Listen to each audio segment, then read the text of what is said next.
On February 1986, Frank Miller published the first issue of a miniseries that would be critically acclaimed by not just his generation of comic book readers, but even by today's generation as well. The Dark Knight Returns is a four-issue miniseries that tells the story of a Batman in his 50s. Not only that, but he is living in a dystopian version of Gotham City. Not only is Gotham City filled with crime, but the rest of the world is in turmoil. But why is this series so popular? Why is this miniseries seen as one of the best comic book series about the Dark Knight ever since it was published in 1986? Today we're going to be talking about why The Dark Knight Returns continues to amaze the newest generation of comic book readers just as it did back in 1986. We'll also be talking about what makes this series stand out compared to others about the beloved Batman and why this comic book series that was made in the 80s continues to even make the best comics of the current generation look inferior in some cases. But first, we need to know what the history of this series is.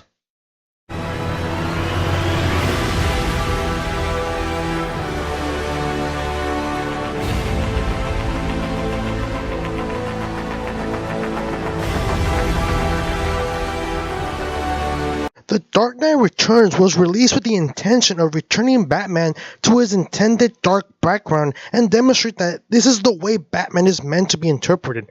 Ever since the 1970s, many comic book authors attempted to bring Batman to his original dark background, but many failed.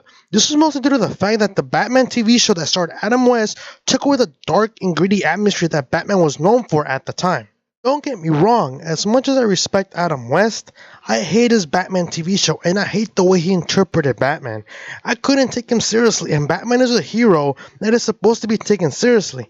If I were a criminal and if I saw Adam West dressed up in that ridiculous batsuit, I would laugh my butt off to the point where I would still be laughing behind bars. That's how ridiculous that batsuit is, and that's how ridiculous Adam West was as Batman. Now, if I was a criminal and saw this Batman come out of an alley, I would shit my pants to the point where that shit will propel me up into the air. Seriously, look at this Batman and compare that to Adam West's Batman and his batsuit. It is ridiculous, okay? Seriously, guys, the batsuit of Adam West is just ridiculous. You don't believe me? Look at these two pictures side by side. Batman was meant to be this grittier and darker hero, and Adam West steps all over it and makes the hero a joke. However, since this was a very popular show at the time, many people associated Batman with the version Adam West portrayed, and that was a light-hearted hero who cracked jokes every single day. However, this comic book series took a risk and it paid off to the point where many comic book readers were eager to read more of the story of this middle-aged Batman.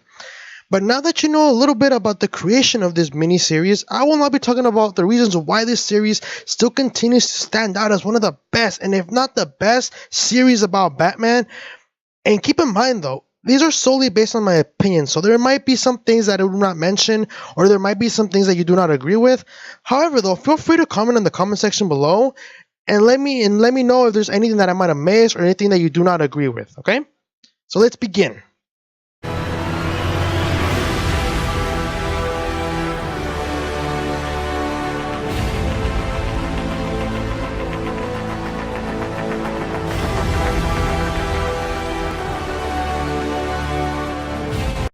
One of the reasons why Batman is popular is due to his comics being more grounded. The majority of his comics revolve around him fighting crime in Gotham City, and they hardly take place anywhere else. Batman is also adored due to his humanity and the fact that he is a human being. Every time he faces a tough opponent, the comic book reader feels invested in the character and concerned because he feels that the threat present is actually able of hurting Batman. Every time he is stabbed or injured, it makes the reader wonder how Batman will succeed. This keeps the stories good and the reader invested. And to be honest, if Batman were to fall off a tall building and landed on the concrete, he would die. That is why Batman stories are interesting, because he is a human being. He can die at any time, and every time he gets injured, we as the comic book reader start to get concerned. However, The Dark Knight Returns steps it up a notch and adds age into the factor of Batman's vulnerability. Not only is he a human being, but he's an old human being who isn't as fast and as strong as he used to be in his golden years, or even then in his prime. This Batman is slower. He's rusty and his stamina isn't high. He has been retired for 10 years and retirement will do that to you. This makes crime fighting harder for him since he can't do the things he used to do without resulting in getting serious injuries. But the reason why this Batman is seen as one of the best iterations is because of the fact that despite his old age, he still triumphs, and this is the second reason why this series is great.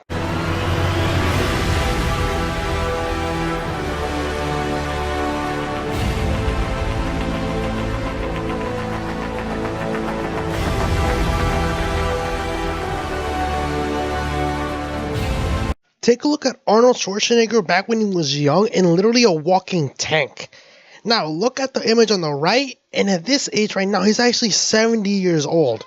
Do you think he could return to his physique easily? Ignoring the steroids for a second, by the way. Or do you think he would struggle? Do you think he would even be able to return to his big physique at all? That is a problem with age. As we get older, we get weaker. Our bones get weaker. Our metabolism slows down. Our bodies deteriorate as we age. And this is why Batman in this comic book series is so great. Again, if you apply that type of logic towards Batman, this is the Batman that we have in The Dark Knight Returns. Batman started his career as a vigilante when he was young. He was healthier. He was in the best shape of his life. He could go all night fighting criminals non-stop. He took on beings like Bane, who literally uses venom to enhance his strength to literally superhuman levels, and Poison Ivy as well. But the hard part about this job was gaining the trust of the people of Gotham and prove that he wasn't a menace. Batman can use less lethal fighting tactics during his younger years. He had the strength necessary to knock out criminals without having to break their arms and legs or leave them on the brink of death. His less lethal tactics made it easier for him to protect the city and gain the trust of the public. However, this Batman is older. He is 55 years old. His punches are weaker, and even the toughest of the criminals can shrug off his punches. At the same time, he is living in a time where people are not fond of superheroes anymore. Even his persona of Batman is seen as a myth and a thing of the past. Batman has to gain the public trust again, but he is using more lethal tactics because he has to. He is breaking criminals' spines, their arms, their legs. He has to be more brutal because he knows that if he uses the same tactics he used when he was younger, he will be killed. This is clearly shown when he fights the mutant leader for the first time. Batman decides to take on the mutant leader, a man who is in his physical prime and younger than the 55-year-old Batman, in a fist fight without any planning. Now, if Batman was in his prime, he could win the fight without any planning, without having to plan ahead. This is because he had the stamina and strength to deal with the issue at the time. However, you clearly see the consequences when Batman uses old tactics at his old age. He ends up being beaten badly and is on the verge of death. And he is only saved after Carrie Kelly, which is the new Robin in this series, ends up jumping into the fight, giving Batman the chance to at least stop the mutant leader and knock him out. On to that, in this comic series, Batman is not just fighting an older Two-Face and an older Joker. He is fighting new criminals, younger criminals who are stronger than him. There's even a fight between Batman and the Gotham City police officers, and Batman starts to get tired after a few minutes. He knows he is old and cannot use the tactics he used when he was younger. This is where he has to fight smart, but at the same time, he has to be brutal. There's no other way around it. When Batman fights the mutant leader for the second time, Batman fights smart and brutal. Batman fights the mutant leader in a mud pit in order to slow him down. That way speed is no longer an issue. He then proceeds to cut up the mutant leader's forehead in order to limit his eyesight from the blood coming out of the cut. Batman then proceeds to punch a nerve bundle on the mutant leader's deltoid in order to immobilize it and leaving the mutant leader to only use one arm. And once all the damage is done, Batman then proceeds to break the other arm of the mutant leader and then one of his legs. And to add salt into the wound, the mutant leader gets his face punched and caved in and is left in a bloody pulp. Talk about brutal and smart. At this point, Batman realizes that he has to fight this way in order to protect the city. Doesn't care if the people of Gotham will never trust him again, but as long as Gotham is safe, he is satisfied. Talk about brutal and gritty, and and this brings up the third reason why this comic book series is great. Not only did they turn Batman, not only is Batman back to his dark and gritty stuff along with the dark atmosphere of Gotham City, but they managed to make it even darker and more mature for the audience.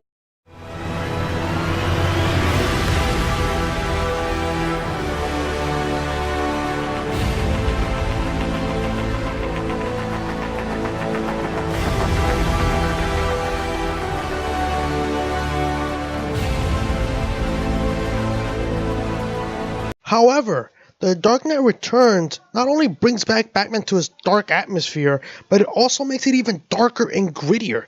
In the very first issue, Batman is dealing with his suppressed persona and is constantly having a mental battle with himself and is fighting the urge to put on the cowl again until he ultimately decides that Gotham needs his help and he must protect it. The death of Jason Todd, who is the second Robin, is constantly brought up throughout the series, and this haunts Batman constantly at the beginning of the series.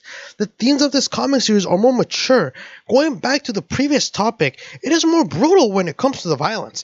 Previous comics had the words pow and bam during the panels of action sequences, but The Dark Knight Returns doesn't show any of that, and even then, if it does, it keeps it to a minimum. But the case in this series, though, is that it actually shows blood and gore. This was something that was not common back then. Even though today many comics have a decent amount of blood and gore, what I mean by brutal is the way that the violence is demonstrated. A good example of this brutal or this brutality is when Joker kills a man with a coffee mug. Not a knife, not a gun, but a coffee mug. Now, think about this for a second. Who in the hell kills someone with a coffee mug? They even show the blood spatter and everything. Throughout the later part of the third issue of the series, Joker goes on a killing spree and just shoots anyone he sees. If he sees a man, bam, he shoots him. If he sees a woman, bam, he shoots her. This is brutal in every sense of the word. And I even mentioned earlier that comics are more mature as well. This comic series is more mature. And then it's due to the fact that it has a lot of political satire in the comics as well. This series has a lot of corrupt politicians, ignorant civilians, and it demonstrates the ignorance from both extreme liberals and extreme conservatives alike. And that's what makes it great. Ever since President Nixon's Watergate scandal, the view on politicians changed to where they were seen as corrupt. Miller even takes a crack at civilian ignorance as well and is able to get away with it. He basically tells the audience how ignorant people can be, and this is clearly demonstrated during the part where the Joker is invited as a talk show guest. Think about this for a second, okay? Why would you invite a serial killer who has killed over hundreds of people into a talk show where there will be a live audience? Why? Why would you do that? Frank Miller basically tells the reader that people can be stupidly ignorant to the point where they're okay with having a serial killer right in front of them. But again, not only are these people ignorant, but Frank Miller steps it up a notch when the audience is okay hearing the Joker say he will kill everyone in the room. He says it out loud. He doesn't hide. He just says, oh, I'm going to kill everyone in this room. This takes a jab to the level of ignorance some American citizens had during the 1980s. There were those individuals who believed everything they heard on the radio and TV, and Miller mocks them, but it's in a very subtle way. Miller also takes a jab at conservatives and liberals by exposing their ignorance as well. When Batman starts to fight crime again, both extreme liberals and extreme conservatives hate him, but they both have different reasons why they hate him, and at the same time, he makes it clear that both of these reasons are ignorant and stupid. When Carrie Kelly, the new Robin in the series, decides to find Batman and help him on his fight on crime, her liberal parents are having a conversation about Batman, and they call him a Nazi fascist who is violating people's rights. Does that sound familiar? I'll give you a hint. It's the woman on the left, the social justice warriors of today. Conservatives are calling him an anarchist socialist and is only creating more criminals, even though crimes in Gotham City have decreased ever since Batman came out of retirement, which basically takes a jab at the stereotype that conservatives and rednecks ignore facts even when it's right in front of them, and basically go with all this ignorant stuff that whatever, they believe whatever they want to believe. This is what made the comic series a little bit darker than the previous iterations before this 1960 TV show of Adam West. Not only is this Batman dealing with a dark past like always, but there are themes that are more mature and more relevant to the real world. Hell, maybe even this comic is more relatable to us now in 2018. Because again, it's the same themes. People are as ignorant as ever. Extreme liberals and extreme conservatives are going at it like it's World War III. Okay? But however, the references are not all meant to be satirical and meant to be insulting or take a jab at these groups of people. But there are parts in the comics where they borderline break the fourth wall. The title itself, for example, The Dark Knight Returns, it breaks the fourth wall. It represents the return to Batman's dark and greedy origins before the 1960 TV show. During this series of panels, there are two cops chasing after a group of bank robbers. These two cops represent the old generation of comic book readers and the younger generation. As illustrated in the panels, there's an older cop who is driving and a younger cop who is in the passenger seat. The older cop represents those comic book readers who grew up with the original Batman, the Batman that was dark and was gritty, the Batman who was in a dark atmosphere all the time, the Batman who was always serious, who was never cracking any jokes. The young cop represents the current generation at the time, the generation that grew up with the Adam West version of Batman that was always happy and goofy and always cracking jokes. When the old cop tells the young cop, "We're in for a show, kid," this is basically the older generation of comic book readers telling the newer generation to get ready, because this comic is going to blow them away. I like this part of the comic a lot because it basically tells the audience, especially the younger audiences, that this Batman will blow them away. And indeed, this Batman did blow everyone away. This comic continues to stand tall, even though it's over 30 years since it was released. Not a lot of comics can say that these days. And who knows, maybe in 50 years this comic will fade away, or maybe it will still be relevant, or even it will be even more relevant, like it was in 1986. But only time will tell.